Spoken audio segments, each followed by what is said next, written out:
자, 이번 조는 만 35세 이하의 청년 후보들로만 구성된 조입니다. 정의당과 대한민국의 미래를 책임지는 청년 후보들의 힘찬 정견 발표를 들어보도록 하겠습니다. 이 조는 류호정, 정민희, 김창인, 문정은, 김용준, 배준호, 조혜민, 장혜영, 임푸른 후보입니다. 먼저 류호정 후보를 모시겠습니다.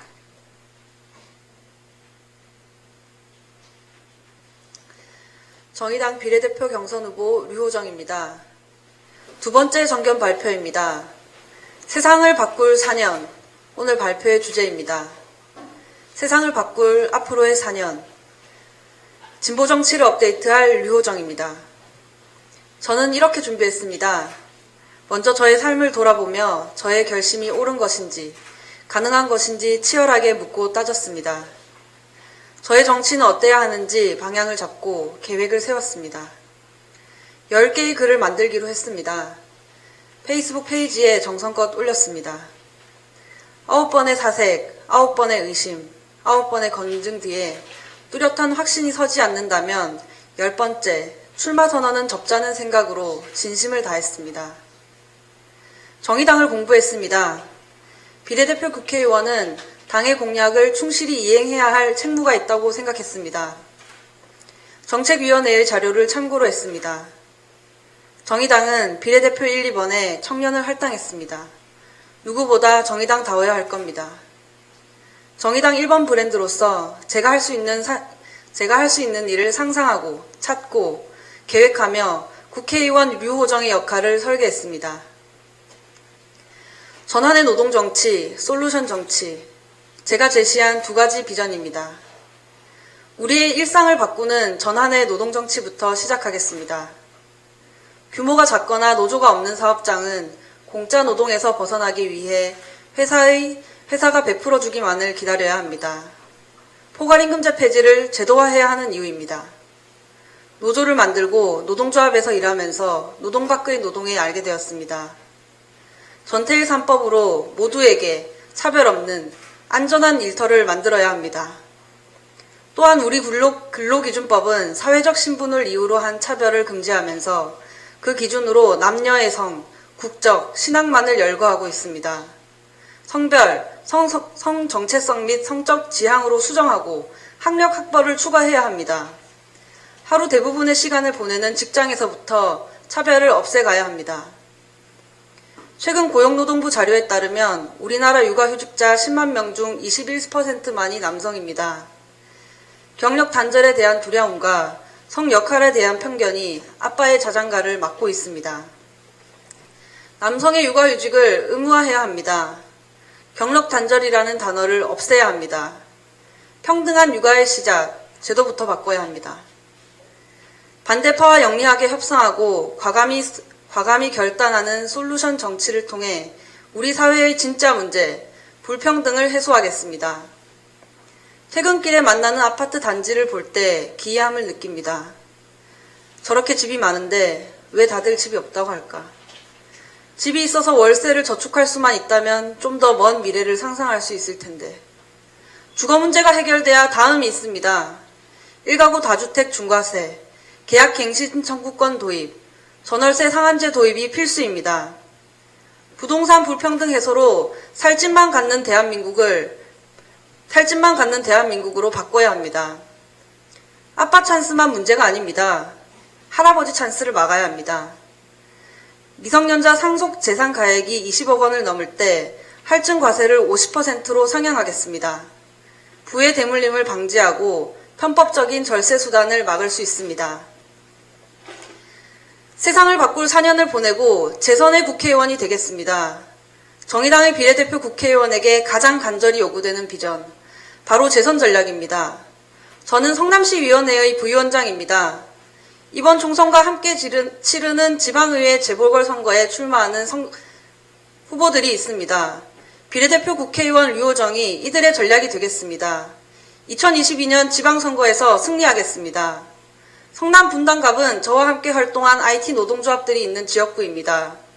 판교 테크노밸리 IT 노동자의 강력한 지지를 기반으로 당선될 성남 시의원들의 조직을 바탕으로 IT 업계 오너 출신 지역구 국회의원을 꺾으러 가겠습니다. 힘들다 말하는 사람에게 당신의 노력이 부족한 게 아니냐고 다그치지 맙시다. 약자끼리 싸우는 대신 도대체 왜 이렇게 숨막히게 살아야만 하는지 물읍시다. 개천의 용이 아니어도 사람답게 살 수 있는 나라를 만들어야 합니다. 아니, 개천인지조차 구분할 필요가 없는 나라를 만들어야 합니다. 정의당의 정치인이라면 누구나 하고 있고 누구나 해야 하는 그런 정치를 하겠습니다. 감사합니다. 네, 수고하셨습니다. 다음 순서는 정민희 후보의 정견 발표를 들어볼 시간입니다. 이야기에 앞서 코로나19로 인해 고생하고 계신 국민 여러분과 의료 종사자분들에게 위로의 말씀을 전하며 환자분들의 빠른 쾌유를 빕니다. 안녕하십니까. 제21대 총선 정의당 비례대표 경선 후보 정민희입니다. 혹시 부모의 백도 실력이라는 정유라의 말을 기억하십니까? 그 사건은 전경 유착과 입시 비리로 시작하였습니다. 이외에도 강동희의 승부 조작, 이승훈의 후배 폭행, 조재범의 선수 성폭행, 정종선의 학부모 성폭행 및 횡령 등 체육계의 적폐를 한 번쯤은 들어보셨을 겁니다. 실제 2014년도부터 2018년도까지 신고된 스포츠 비리 건수는 무려 795건입니다.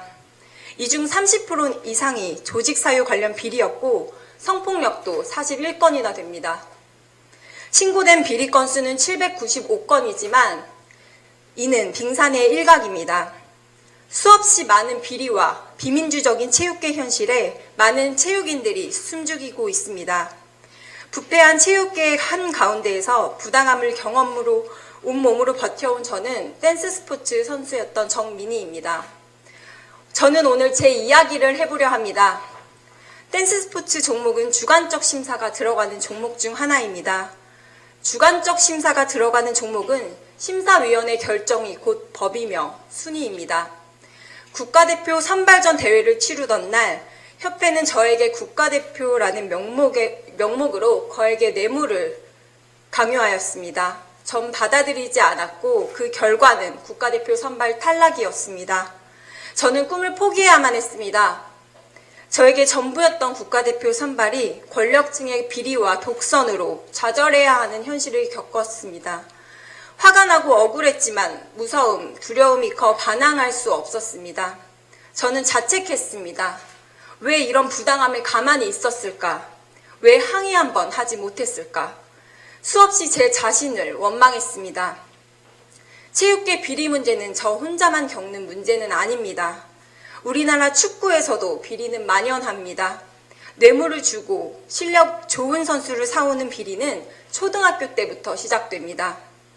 회비, 훈련비, 유니폼 등 여러 품목에서 상납을 요구하고 실력 없는 선수들은 거액의 돈을 내고 입학하는 많은 부정부패가 일상적으로 일어나고 있습니다. 감독이 선수들의 입단을 좌지우지하며 선수 생명을 담보로 돈놀이가 팽배합니다. 많은 선수들이 부당한 일을 어렸을 때부터 겪으면서 문제 제기를 하면 돌아오는 피해가 훨씬 크기에 부당한 상황을 받아들이거나 선수 생활을 그만두게 됩니다. 지금도 지난날 저처럼 침묵하고 목소리 내지 못하는 선수들이 많습니다. 스포츠는 페어플레이 정신을 강조하지만 체육계는 페어플레이가 존재하지 않습니다. 권력의 횡포는 심해져가고 꿈을 포기하거나 부당한 현실을 감내하며 자신을 잃어가는 수많은 체육인들이 있습니다. 저는 문화예술체육계의 이와 같은 비리와 부조리를 바로잡기 위해 이 자리에 섰습니다. 제가 부패한 체육계를 국회에 들어가서 꼭 청산하겠습니다. 선수들의 노력이 제대로 인정받는 체육계를 만들겠습니다. 이 일을 꼭 해야 하고 저만이 할 수 있습니다. 문화예술체육계에도 정의당 의원 한 명이 꼭 필요합니다. 문화예술체육계를 개혁할 4년의 시간을 주십시오. 저에게 주십시오. 꼭 해내겠습니다. 고맙습니다. 네, 수고하셨습니다. 다음은 김창인 후보의 시간입니다. 여러분께서는 지금 정의당 제21대 국회의원 선거 비례대표 후보자 제2차 온라인 정견 발표에 함께하고 계십니다. 교육정의의 유일한 대변인 정의당 교육개혁특별위원장 김창인입니다. 코로나 바이러스 때문에 나라가 어수선합니다. 병원이 폐쇄되었고 거리는 텅텅 비었습니다. 공포가 우리의 삶을 짓누르고 있습니다. 그러나 슬픈 소식만 있는 것은 아닙니다. 질병관리본부는 온 힘을 다해 코로나 확산을 저지하고 있습니다. 질본의 헌신에 국민들이 신뢰와 응원을 보내고 있습니다. 바깥에 나가지 못하는 자가 격리자들을 위해 주변의 이웃들이 음식을 싸서 문 앞에 걸어둡니다. 의사들은 줄을 지어 대구와 경북으로 향하고 있습니다. 바로 이것이 공포를 이기는 연대의 힘입니다. 참으로 존경스럽고 또 감사한 일입니다. 지금 겪고 있는 위기는 우리가 예상한 위기도 우리가 선택한 위기도 아닙니다. 하지만 이 위기를 어떻게 극복할지는 우리가 스스로 결정할 수 있습니다. 연대의 힘으로 서로의 삶을 돌본다면 위기가 끝난 후에 사람들은 더욱 단단해질 것입니다. 하지만 우리가 연대를 할 수 없을 때 공포는 우리의 삶을 지배합니다. 확진자가 1000명이 넘었지만 개학 연기 소식에 공부와 성적부터 걱정해야 하는 학생들이 있습니다. 위기를 성적 향상의 기회로 삼자며 남들이 쉴 때 공부해야 한다고 학원은 학생들을 유혹합니다. 학부모들은 코로나 때문에 불안하지만 떨어질 자식의 등수 때문에 그보다 더 불안해하고 있습니다. 한번 묻고 싶습니다. 과연 이것이 제대로 된 사회입니까? 사실 우리는 건국 이래 코로나보다 더한 공포 속에 시달리며 살고 있습니다. 그건 바로 경쟁에서 탈락하는 것입니다. 그리고 이 땅의 교육은 그 공포를 먹으며 성장해 왔습니다. 같은 반 친구를 짓밟고 그 위에 올라서라고 합니다. 교사를, 공교육을, 정부를 믿지 말라고 가르칩니다. 위기의 순간에 우리에게 필요한 것은 공동체가 아니라 각자 도생의 정신이라고 말합니다. 그리하여 이 나라의 교육은 우리를 연대하지 못하게 하고 있습니다. 연대가 좌절됐던 경험은 제게도 드물지 않습니다. 사학재단의 대학 기업화에 맞서 싸우며 학과 통폐합을 막자고 호소했을 때 수요가 없는 비인기 학과를 없애는 게 뭐가 문제냐고, 도대체 그게 나랑 무슨 상관이냐고 사람들은 되묻곤 했습니다. 전국의 대학을 돌아다니며 무분별한 대학 구조조정이 지역 공동체를 파괴한다고 이야기했을 때 경쟁력이 떨어지는 부실대학을 없애는 게 무슨 문제냐고 사람들은 대답했습니다. 그 대답이 틀렸다고 비난하는 것이 아닙니다. 그러나 우리의 연대가 하나씩 좌절될 때마다 경쟁력이 없다면 나 역시 언제든지 사라질 수 있다라는 공포는 우리의 삶을 조금씩 좀먹어 왔습니다. 어떠한 사람도 이러한 공포 속에 살기 위해 태어나지 않았습니다. 그 누구도 이렇게 숨막히는 경쟁 속에 사는 것을 선택하지 않았습니다. 하지만 이 경쟁 질서를 끝내는 것과 새로운 사회 시스템을 만드는 것, 그것은 바로 우리가 지금 결정할 수 있는 일입니다. 그 출발은 우리를 경쟁의 공포로 밀어넣고 있는 교육부터 바꿔내는 일입니다. 교피아 특검을 실시하겠습니다. 사학재단의 돈벌이에 쫓겨나고 패배했던 청년의 손으로 직접 부패한 사학과 관료들을 처벌하겠습니다. 등록금 폐지, 정부 책임형 사립학교 전면화로 교육을 돈벌이로 삼는 시대를 끝장내겠습니다. 교육은 공공의 자산이며 그 누구도 독점할 수 없다는 것을 시대정신으로 새기겠습니다. 바뀌어야 할 것은 비단 교육만이 아닙니다. 투기주택 수용 및 소득별 저가 공급으로 사회적 주거 시스템을 설계하겠습니다. 보건의료 체계 공영화와 4대 부자 증세 실현으로 이 땅의 불평등을 바로잡겠습니다. 그리하여 우리가 마침내 도착할 곳은 바로 평등과 연대의 공동체입니다. 만약 누군가 이런 우리를 너무 이상적이라고 말한다면 우리는 그 이상을 위해 정치에 뛰어들었고 그 이상은 바로 사회주의라고 당당히 말하겠습니다. 국회 본회의장 연단에서 정의당의 이름으로 사회주의를 부르짖는 20대 청년 국회의원을 상상해 주십시오. 네, 누군가는 조롱할지도 모릅니다. 그러나 더 많은 수의 청년들이 우리는 아직 패배하지 않았으며 언젠가 우리의 힘으로 새로운 나라를 만들 수 있을 거라는 믿음을 마음속에 품게 될 것입니다. 선배 당원들이 만들어낸 진보정당을 보며 꿈을 키워온 저와 마찬가지로 말입니다. 당원 동지 여러분, 그리고 시민선거인단 여러분, IMF를 겪으며 자라나 세계 금융위기 속에서 살아온 지금의 청년 세대에게 신자유주의가 아닌 다른 삶의 선택지를 만들어낼 기회를 손수 주십시오. 여러분의 선택으로 저 김창인이 지금 당장 국회에 들어갈 수 있습니다. 우리가 결코 포기할 수 없는 새로운 대한민국을 위해 청년들이 돌진하고 있습니다. 그 여정에 함께해 주십시오. 감사합니다. 네, 수고하셨습니다. 다음은 문정은 후보의 정견 발표 들어보도록 하겠습니다. 안녕하십니까. 정의당 국회의원 비례대표 후보 문정은입니다. 여러분께 질문을 하나 드리고 싶습니다. 연봉 3,500만 원 일자리, 괜찮은 일자리인가요? 나쁜 일자리일까요? 이 일자리는 누군가에게는 저임금의 나쁜 일자리, 누군가에게는 정말 꼭 필요한 일자리입니다. 지금 광주형 일자리를 둘러싼 치열한 논쟁이 진행 중입니다. 저는 사회연대 일자리 특별법을 저의 1호 공약으로 발표드립니다. 정의당 이 외면한 이름, 청년 서지훈을 기억하십니까? 서지훈은 제가 10여 년간 다양한 현장에서 만나온 청년입니다. 서지훈은 이제 폴리텍 대학에 다시 진학해 자신의 미래를 꿈꾸는 청년입니다. 저는 감히 서지훈에게 이 3,500만 원의 정규직 일자리가 나쁜 일자리라는 말을 할 수 없었습니다. 능력 위주로 위장된 불평등 사회에서, 중산층 세습의 사회에서 청년들이 당당하게 자신의 꿈을 펼칠 수 있는 사회연대 일자리 특별법, 저의 1호 공약입니다.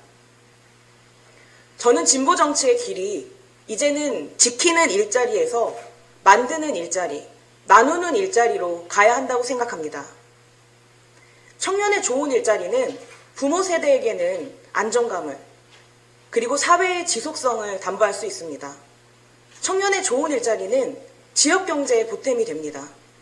청년이 지역을 떠나지 않아도 자신이 살던 곳에서 삶을 꾸릴 수 있도록 해줍니다. 서지훈이 본인이 사랑하는 사람과 사랑할 수 있도록, 자신의 미래와 친구를 돌볼 수 있는 삶을 살 수 있도록 사회연대 일자리 특별법 만들겠습니다. 지금 우리가 살고 있는 이 사회, 1대 99 사회 아닙니다. 20대 80의 사회입니다. 불평등의 문제가 단지 1%만의 책임입니까? 우리 사회 20%에 속하면서 최상위층 1%에게만 불평등의 책임을 물으면서 기회사재기를 해온 이 알리바이를 주목해야 합니다. 노회찬 대표의 6411 버스에는 1%도 20%도 아닌 80%의 평범하고 가난한 시민이 탑승해 있습니다. 이 80%의 시민들이 철저히 외면당한 서초동과 광화문에서 투명인간들은 정의당에게 묻고 있습니다. 정의당, 지금 어디에 서 있습니까? 미래통합당은 1%를 대변합니다. 민주당은 20%를 대변합니다. 그렇다면 저는 제 스스로에게 묻습니다. 정의당, 지금 어디에 서 있습니까? 정의당, 이제 다시 시작해야 합니다. 1%만 내는 초부유세 넘어 우리 함께 부담하는 보편 증세로 나아가야 합니다. 모두를 위한 복지국가 만들자고 설득해야 합니다. 50대 정규직 중심의 연금개혁, 소득 대체율을 높이고 미래 세대의 부담을 늘리는 개혁입니다. 미래 세대에게 책임 있는 연금 개혁을 위해 제대로 된 책임 있는 연금 개혁 말씀드리겠습니다. 어느 순간 정의당에서는 집권이라는 슬로건이 등장했습니다. 감히 말하건대 이 제도로 인해서, 이번에 바뀐 선거제도로 인해서 우리에게 오는, 자동으로 오는 더 큰 결과는 없을 겁니다. 감히 말하건대 실력만큼 받을 것입니다. 저는 정의당 총선 1호 공약, 청년 기초 자산제부터 다시 검토하겠습니다. 청년 문제 핵심은 자산 형성 3천만 원으로만 가능하지 않습니다. 일자리 문제, 결국 복지와 사회 안전망 문제입니다. 현재 정의당 청년 비례, 청년 정책, 청년 정치가 없습니다. 저는 10여 년간 현장에서 청년들의 생생한 목소리를 들어온 청년 정책 전문가로 경험을 쌓았습니다. 청년센터 센터장으로 정부 청년 정책의 대안과 보완점을 만들어 왔습니다. 여러분, 저는 2번의 지역구 출마로 부족하지만 다져진 지역구 기반이 있습니다. 정의당의 다음 청년 정치를 만들기 위한 지역구 당선으로 정의당의 청년들의 다음을 만들겠습니다. 정의당 청년 정책에 안정감 있는 청년 총괄팀장을 자처하겠습니다. 저의 이름은 문정은입니다. 정의당에서 성장해 이제 정의당의 자부심이 되고 싶습니다. 저는 준비되었습니다. 이제 여러분의 용기가 필요합니다. 감사합니다. 네, 수고하셨습니다. 세상을 바꿀 4년 국회의원이 된다면 제출할 1호 법안에 대한 의견들을 들어보고 있습니다. 다음 모셔볼 후보는 김용준 후보입니다.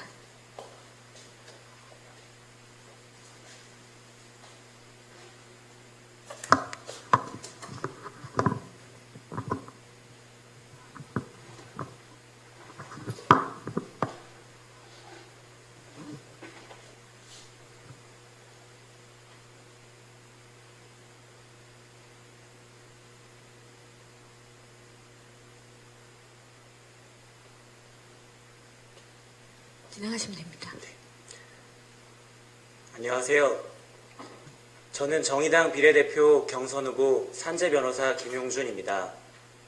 저는 매일같이 억울하게 사망한 유족들을 만납니다. 지난주에는 자살로 사망한 유족만 5차례 만났고 이번 주에도 벌써 현대중공업 사망사건을 포함하여 전국에서 발생한 산재 사망사건의 유족만 5차례 만났습니다.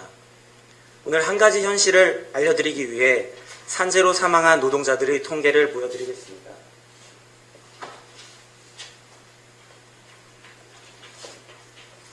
보시는 것처럼 통계로 잡히는 산재 사망자의 96%가 남성입니다. 그리고 남성 사망자의 4분의 3은 우리 30대, 40대, 50대의 아빠입니다. 아빠들이 이렇게 죽음을 무릅쓰고 일하는 이유는 무엇입니까? 저에게 도움을 요청했던 많은 사람들이 남편을 잃고 아이들과 남겨진 아내였습니다. 이제 막 갓 돌이 지난 아이, 심지어 5명의 다둥이와 함께 남겨진 엄마.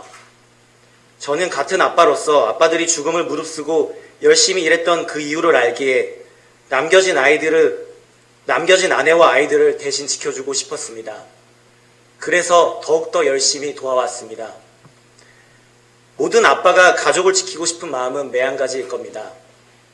상황이 각자 다르겠지만 평범한 한 청년의 아빠 이야기를 통해 아빠의 마음을 들려드리겠습니다. 요즘 산재 사망은 뇌출혈 사망이나 자살로 사망한 사건들이 더욱 많다는 점을 감안하고 들어주시면 감사하겠습니다. 이 아빠는 27살에 첫째 딸아이를 가졌습니다. 학자금 대출만 있고 아직 벌이도 못하는데 아이가 생겼습니다.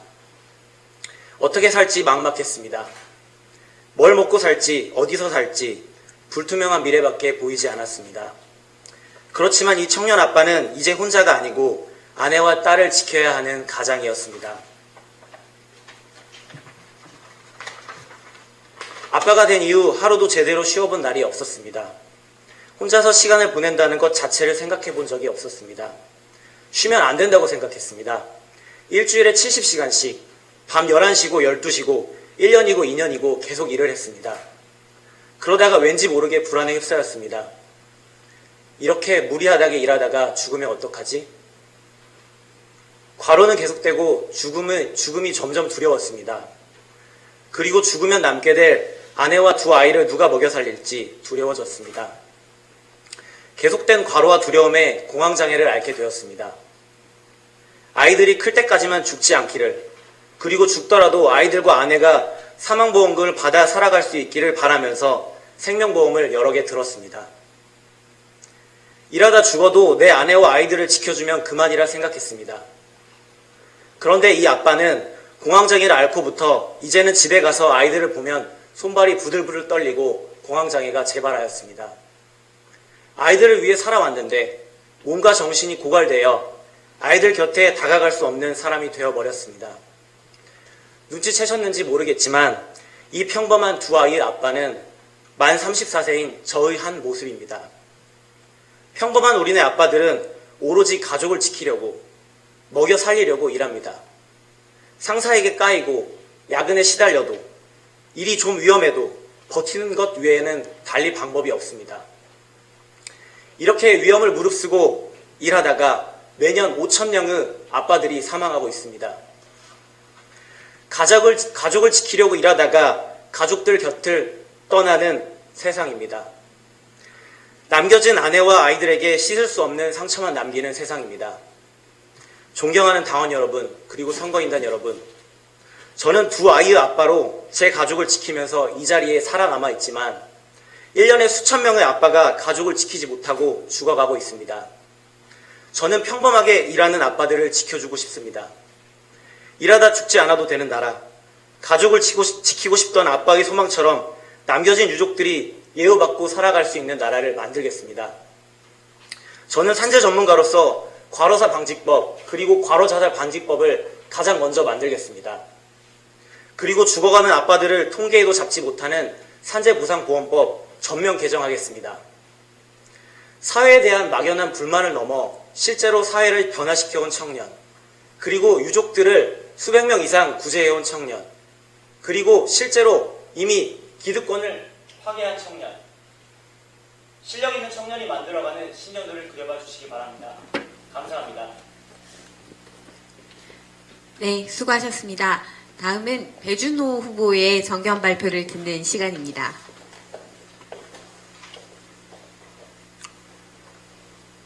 존경하는 당원 여러분, 진보 정치를 응원하시는 시민 여러분, 배준호입니다. 저는 오늘 세 가지를 말씀드리려고 합니다. 첫째는 저의 정책 방향입니다. 저는 경선을 준비하며 제가 공동대표로 있는 청년의견그룹 진보노모와 함께 담대한 변화를 위한 7가지 제안이라는 정책을 발표했습니다.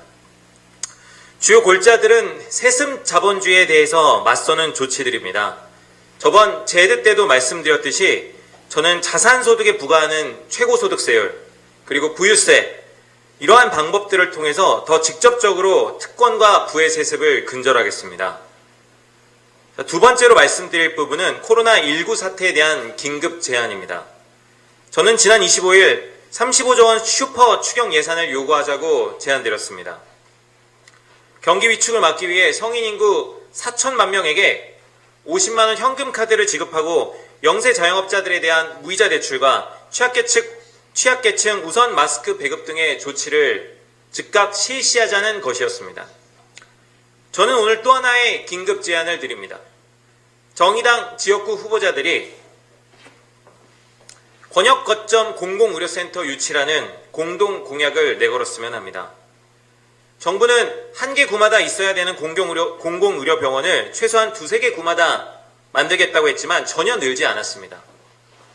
5개 권역마다 세워야 하는 중앙감염 전문 병원도 만들어지지 않았습니다. 코로나19 사태 최종 해결책은 바로 공공의료를 강화하는 것입니다. 정의당만이 내세울 수 있는 과감한 공공의료 공약을 통해 우리 당 모두가 원팀의 정신으로 지역구 후보들을 응원하고 코로나19 사태로 힘든 시민들, 바로 우리 당원과 지지자분들에게 힘이 되어 드립시다. 세 번째는 우리 정의당이 왜 제가 말한 다수를 위한 진보정치의 방향으로 나아가야 하는가에 대한 것입니다. 진보정치는 우리 사회에 소외된 이들, 고통받는 이들을 대변해 왔습니다. 그러나 그들을 대변하는 일은 그들의 목소리에 단순히 묻어가는 것만이 아닙니다. 코로나19 사태의 근원적 해결책이 시민 모두를 위한 공공의료 시스템의 확충과 이를 위한 공적 자금의 대규모 투자이듯이 소외와 고통의 가장 큰 원인인 경제적 불평등을 해결하는 정치를 성공시키는 것이 바로 정의당의 사명입니다. 그러기 위해서는 다수를 하나로 모으는 전략이 필요합니다. 다수 시민들을 하나로 모으기 위해서는 시민들을 성별, 지역, 취향, 세대 등으로 계속 나누고 쪼개고 시민의 자유를 억압하려는 시도에 맞서야 합니다. 대표적인 것이 바로 젠더 갈등입니다. 얼마 전 더불어민주당은 비동의 간음죄를 도입하겠다고 발표했습니다. 비동의 간음죄는 전문가들에 의해 부작용이 지적되고 검찰의 과도한 수사를 불러 시민의 인권을 침해할 여지가 큰 법입니다. 저는 이런 식의 정치는 사회 경제적 개혁과 같은 구조적 해결은 하지 않고 시민들의 불만을 다른 곳으로 돌리려는 면피성 정치라고 생각합니다. 시민과 시민이 서로의 고통을 비교해가면서 서로를 증오하게 만드는 일입니다. 우리 정의당을 비롯한 진보 정치도 이런 책임으로부터 자유롭지 않습니다. 저 배준호는 지금까지 여성, 노인, 청년, 장애인, 노동자, 자영업자, 청소년 등 각기 다른 이름으로 나눠져 대변해왔던 진보 정치의 익숙한 패러다임을 바꾸겠습니다. 저는 다수를 위한 진보 정치라는 이름 아래 각기 다른 이들을 불평등에 맞서는 시민으로 손잡게 하겠습니다. 99% 연대의 힘으로 저소득층 여성의 실질적 삶을 바꾸고 가난한 이들에게 더 고통이 될 기후변화에 맞서고 성소수자의 인권과 시민의 자유를 지키고 확충하겠습니다. 특히 청년들의 지지를 회복하기 위해서도 이와 같은 정치적 혁신이 필요합니다. 촛불정부의 개혁이 지지부진하고 이 남자와 이 여자로 갈라지는 정치를 하고 자신들 중 일부의 기득권을 드러냈기 때문에 오늘날 청년들은 남녀 가릴 것 없이 정치에 냉소적이 되었습니다. 21대 총선에서 진보 개혁 세력이 과반을 형성하는데 가장 큰 위기가 된 것은 청년 세대가 현재의 진보 개혁 세력을 더 이상 자신들의 미래로 받아들이지 않기 때문입니다. 우리 당이 미래 정당이 되려면, 강한 정당이 되려면 이들의 압도적인 지지만이 답입니다. 정의당이 키운 30대 정치인 저 배준호가 모두의 연대를 통해 청년 세대들의 지지를 회복하고 그 힘으로 불평등에 맞서겠습니다. 다수의 정치를 통해 이번 총선에서 민주 진보 세력이 과반을 달성하고 적폐 청산을 청산하는 데 앞장서겠습니다. 감사합니다. 네, 수고하셨습니다.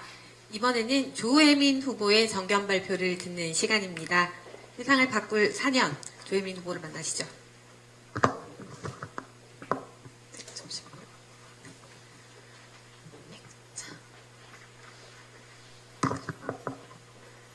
네, 안녕하세요. 이기는 페미니즘, 당신을 지키는 정의당의 비례대표 경선 후보 조혜민입니다.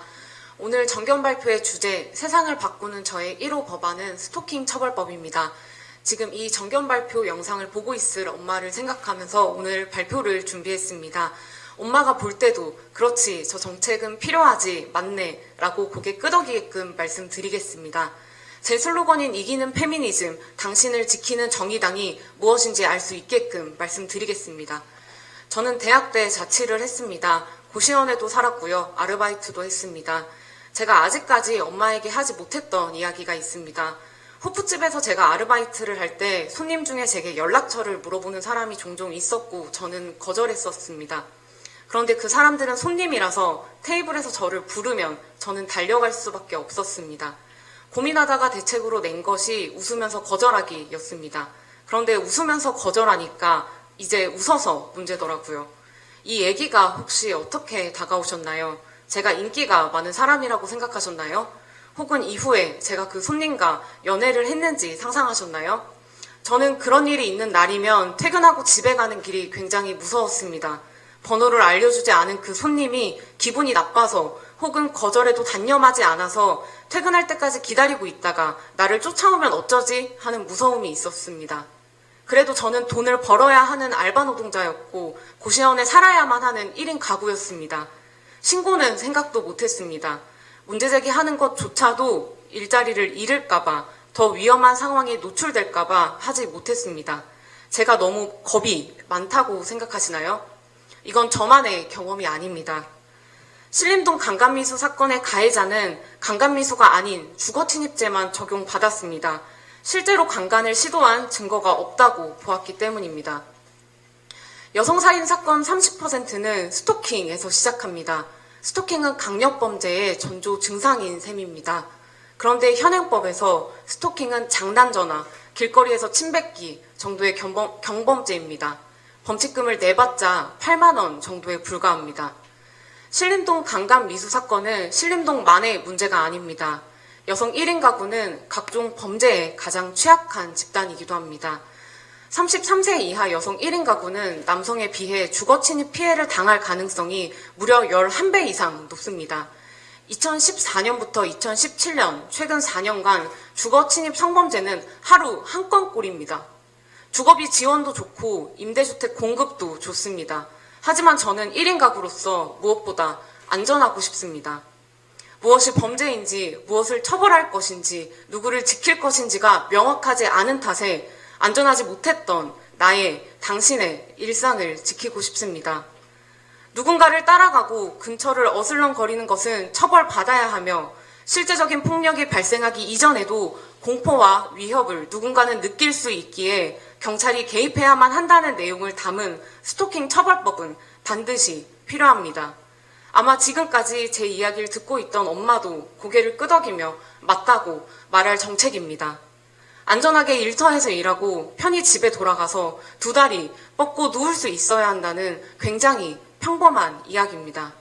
노동이 당당한 나라를 외치는 정의당이 우선해서 챙겨야 할 누군가의 삶입니다. 여러분, 정의당은 이런 것을 말할 수 있는 정당이어야 합니다.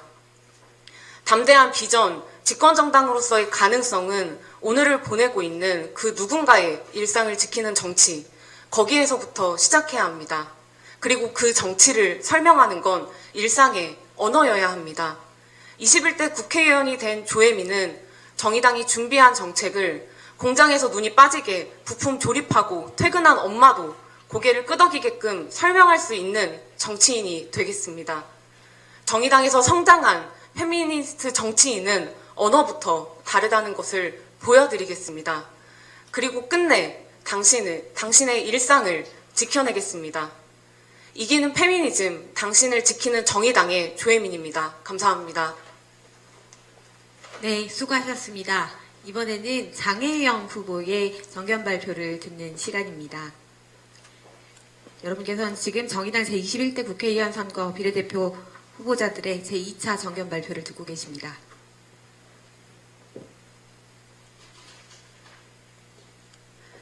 사랑하는 당원 여러분, 그리고 시민선거인단 여러분, 그리고 시민 여러분, 정의당 미래정치특별위원회 위원장 장혜영입니다.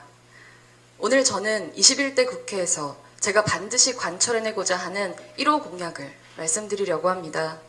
그것은 바로 장애인 24시간 활동지원 서비스 보장입니다. 공약에 장애인이라고 하는 단어가 들어가는 순간 여러분께서는 그렇게 생각하실지도 모르겠습니다. 아, 장애인을 위한 공약이구나. 맞습니다. 이것은 장애를 가진 동료 시민들을 위한 공약이자 그 가족들을 위한 공약입니다. 하지만 그뿐만은 아닙니다. 이것은 인간을 위한 공약입니다. 지금껏 장애를 가졌다는 이유로 민주시민으로서 응당 누려야 할 권리로부터 배제되어 온 우리 사회의 인간상 그 자체, 차별의 과거에 머무르며 고통받는 우리 사회의 인간상을 평등과 존엄의 미래로 모셔오기 위한 공약입니다. 지난 정견 발표에서 저는 이번 경선에서 저의 슬로건을 미래하라라고 말씀드렸습니다. 미래하라의 의미는 지금 당장 행동으로 미래를 바꿔라 라는 것입니다.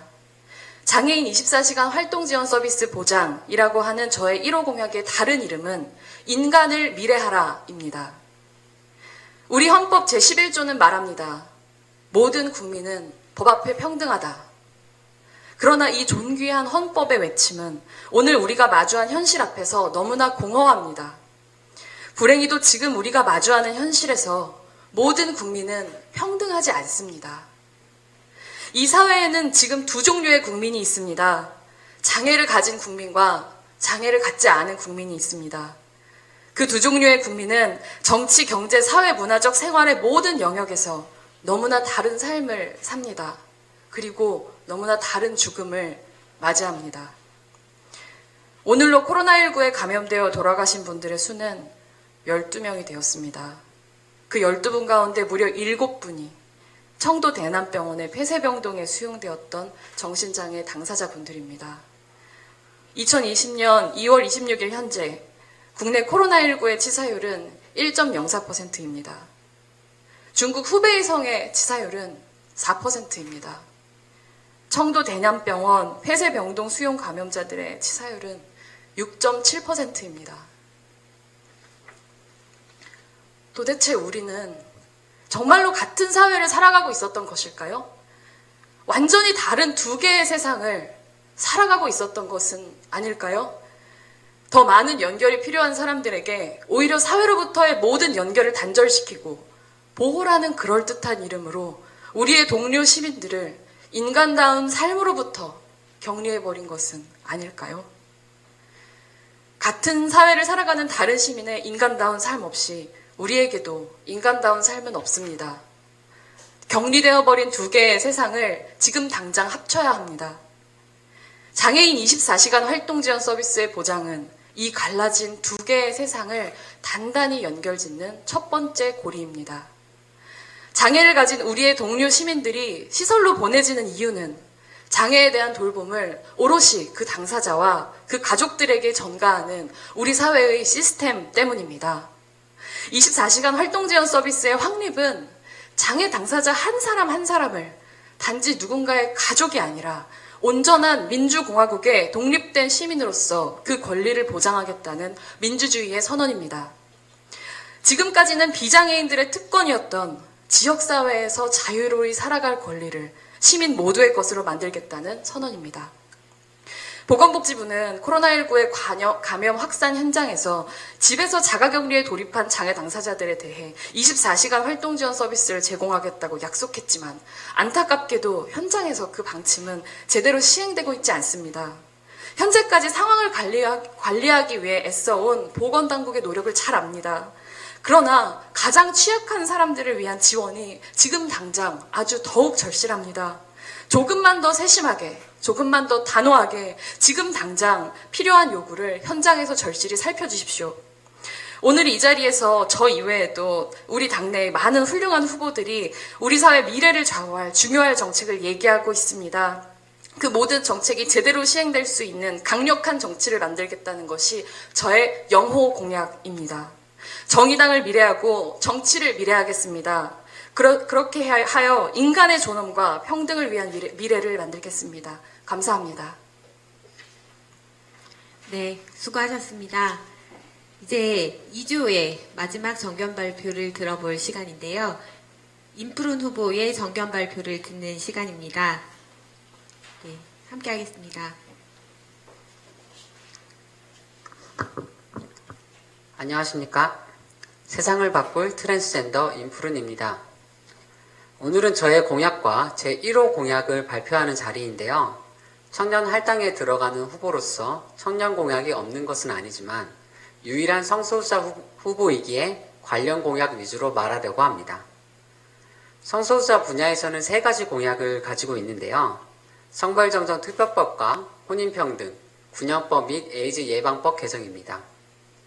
현재 성벌정정의 근거가 되는 대법원 예규에는 생식능력 제거 및 성전환 수술을 요구하고 있습니다. 이는 개인의 신체적 온전성을 침해하는 규정으로서 국가가 개인에게 행하는 폭력에 다름 아닙니다. 유엔 인권이사회는 2011년에 트랜스젠더에게 수술을 강제시하는 것을 문제시했고 영국, 독일을 비롯한 23개국에서는 성별정정의 외과적 수술을 요구하지 않고 있습니다. 수술을 강제하는 요건으로 인해 건강, 경제상의 이유로 수술이 어려운 사람들은 성별정정을 하기 어렵습니다. 저 또한 건강 문제로 인해 성전환 수술을 하기 어려운 상태입니다. 그리고 많은 트랜스젠더들이 구직과 직장생활이 어려운 상황에서 막대한 수술 비용을 감당해야 하는 상황은 빈곤의 악순환에 빠져들게 만듭니다. 2006년 첫 성별정정 판례로부터 2020년에 이르기까지 15년 동안 수많은 트랜스젠더가 성별정정을 했지만 아직도 불안정한 예규에 근거하여 성별정정이 이루어지고 있습니다. 고 노회찬 의원님은 투명인간인 트랜스젠더들을 위해 성별정정 특별법을 발의했지만 법제화에 이르지는 못했습니다. 제가 국회에 들어간다면 노회찬 의원님이 못다한 입법 활동을 이어나가고 싶습니다.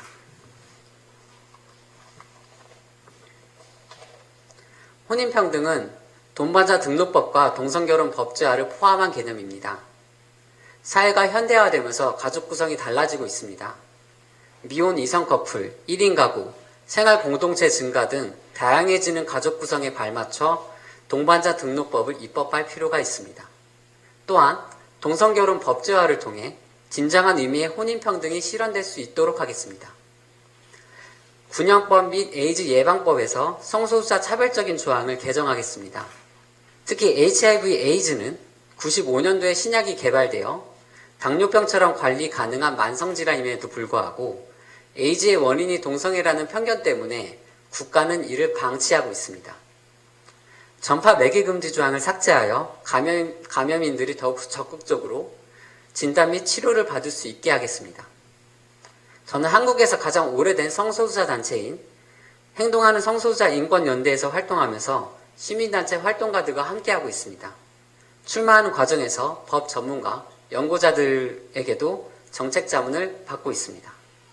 시민단체의 의제와 전문가들의 연구자료를 활용하여 의회 활동에서 적극적으로 입법 활동을 하려고 합니다.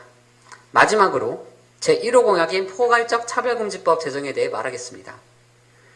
장애인 차별금지법이 있음에도 불구하고 장애인 단체들은 포괄적 차별금지법 제정을 위한 활동에 함께하고 있습니다. 이는 차별의 요인은 다양하며 개별적 차별금지법으로는 거기에 대응하기 어렵기 때문입니다. 저는 성소수자를 포함하여 여성, 청소년, 비정규직, 이주민, 난민, 장애인, 홈리스 등 132개 단체가 함께하고 있는 차별금지법 제정연대에서 활동하고 있습니다. 제가 당선이 된다면 이들과 함께 국회에서 포괄적 차별금지법 입법을 위한 노력을 하려 합니다. 정의당의 강령인 누구나 존중받는 차별 없는 사회를 만들기 위해 성소수자 활동가이자 인권 활동가인 저 인프르는 끝까지 노력할 것입니다. 감사합니다. 네, 수고하셨습니다. 2조 9명의 청년 후보들을 모두 다 만나봤습니다. 우리 후보들의 비전과 정책에 마음이 조금 두근대셨습니까? 잠시 후 8시에는 또 다른 정의당의 9명의 멋진 후보들이 기다리고 있습니다. 잠시 후 8시에 다시 뵙겠습니다.